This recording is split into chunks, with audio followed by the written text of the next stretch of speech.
അങ്ങനെ നമ്മുടെ സുഭാഷ് ഏട്ടൻ സുധീഷിനോട് പറയുന്നുണ്ട് പോയി നീ തോമസ് ഏട്ടനെ വിളിക്കുക എന്നിട്ട് ഒരാഴ്ചയ്ക്കുള്ള ലീവ് പറയുന്നൊക്കെ പറയുന്നുണ്ട്. എന്തായാലും നമ്മുടെ സുധീഷ് പുറത്ത് പോയിട്ട് തോമസ് ഏട്ടനെ വിളിക്കണ പോലെ പോകുന്നുണ്ട്. പക്ഷേ തോമസ് ഏട്ടനെ ഒന്നും വിളിക്കുന്നില്ല. അവൻ ഇങ്ങനെ ആലോചിക്കുന്നുണ്ട് നിധിയെ ഒറ്റയ്ക്ക് രാജീവിനോടൊപ്പം വിട്ടാൽ ശരിയാവില്ല, എന്തായാലും ഞാൻ കൂടി പോട്ടെ എന്ന് വിചാരിച്ചിട്ട് അവനും വന്നിട്ട് എന്തായാലും നമ്മുടെ രാജീവിൻ്റെ ഒപ്പം പോകാൻ പുറപ്പെടുന്ന സമയത്ത് നമ്മുടെ ഭാസ്കരനാണെങ്കിൽ കുറേ പരിപ്പ് വടയൊക്കെ വാങ്ങിക്കൊണ്ടുവന്ന് കൊടുക്കേണ്ട മോളെ എന്നാ കണക്ക് പോണ വഴിയിൽ വിശക്കുള്ളൂ, നീ ഇതൊക്കെ കഴിച്ചിട്ട് പോയിക്കോ എന്നൊക്കെ പറയുന്നുണ്ട്. നിധിക്കാണെങ്കിൽ പോണ സമയത്ത് വല്ലാത്ത സങ്കടമുണ്ട്. നമ്മുടെ നികേഷ് ആണെങ്കിൽ വല്ലാതെ പൊട്ടിക്കരയുണ്ട്.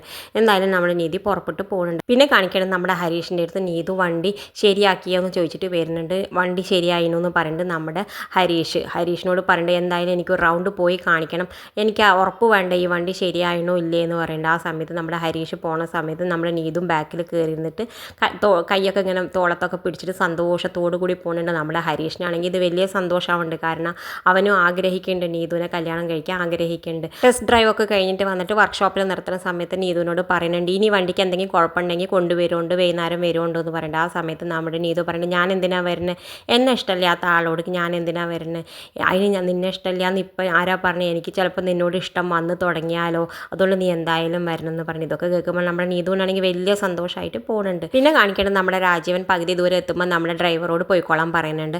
അപ്പോൾ ആ സമയത്ത് നമ്മുടെ നീതി ചോദിക്കേണ്ടത് എന്തിനാ വെച്ചാൽ ഡ്രൈവറെ പറഞ്ഞയക്കണേ ചോദിക്കേണ്ടത്. ആ സമയത്ത് നമ്മുടെ രാജീവൻ പറയുന്നത് നമ്മുടെ കുടുംബക്കാരെ സംസാരിക്കുമ്പോൾ എന്തിനാ മോളെ ഡ്രൈവർ, നമുക്ക് ഇനി മൂന്നാൾക്കും നമ്മുടെ കുടുംബക്കാരെ സംസാരിച്ച് പോവാലോ എന്നൊക്കെ പറയുന്നുണ്ട്. എന്തായാലും നിധി അത് വിശ്വസിക്കുന്നുണ്ട്. എന്തായാലും സുധീഷിനെ ഡ്രൈവർ ആക്കാനുള്ള ഉദ്ദേശം മാത്രമായിരുന്നു നമ്മുടെ രാജീവൻ്റെ. എന്തായാലും രാജീവൻ ഡ്രൈവർ ആക്കിയിട്ട് സുധീഷിനെ വീട്ടിലേക്ക് കൊണ്ടുപോകുന്നുണ്ട്. നിധിനെ വീട്ടിലേക്ക് എത്തുമ്പോൾ അവളുടെ അമ്മയൊക്കെ കാണുമ്പോൾ അവൾക്ക് വലിയ സന്തോഷമാവുന്നുണ്ട്. എന്തായാലും എല്ലാ ഭക്ഷണങ്ങളൊക്കെ അവൾക്ക് ഇഷ്ടപ്പെട്ടതൊക്കെ ഉണ്ടാക്കി കൊടുക്കുന്നുണ്ട്. ഇത് കാണിച്ചുകൊണ്ടാണ് ഇന്നത്തെ പ്രൊമോ അവസാനിക്കുന്നത്. ഇതുപോലെ പ്രൊമോ വിശേഷങ്ങൾ നിങ്ങളുടെ മുന്നിൽ എളുപ്പത്തിൽ എത്താൻ ഈ ചാനൽ ഒന്ന് സബ്സ്ക്രൈബ് ചെയ്യാൻ മറക്കരുതേ.